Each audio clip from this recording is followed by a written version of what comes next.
আবৃত্তি কৰিবলৈ লোৱা কবিতাৰ শিৰোনাম দেউতা। কথা আৰু আবৃত্তি দীপশিখা ৰাজকোঁৱৰ।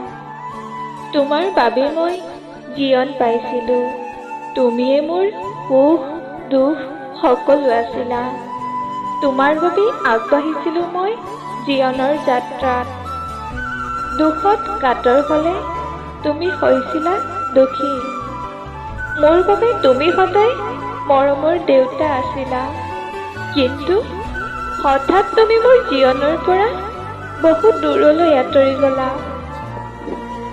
নিশাৰ তৰাবোৰৰ মাজত তোমাক বিচাৰি ফুৰো দেউতা দেউতা বুলি। মানুহে কয় মানুহ মৰাৰ পিছত হেনো আকাশৰ তৰা হয়, কিন্তু কতা তোমাকতো মই এদিনো বিচাৰি নাপালো আকাশৰ তৰাবোৰৰ মাজত। মই বুজি পাওঁ দেউতা, মানুহ কেতিয়াও আকাশৰ তৰা নহয়। তুমি সদায় মোৰ বাবে উজ্জীৱিত হৈ থাকিবা। মোৰ আজিও সেই দুখৰ দিনটো মানসপটত ভাহি আহে। তোমাৰ ৰোগত ভৰি মালিচ কৰি তোমাৰ কাষতে মই টোপনি গৈছিলোঁ। তোমাৰ ৰোগ বেছি হোৱাত তোমাক চিকিৎসালয়লৈ লৈ গৈছিল। কেইদিনমানৰ পাছত তুমি ঘূৰি আহিছিলা।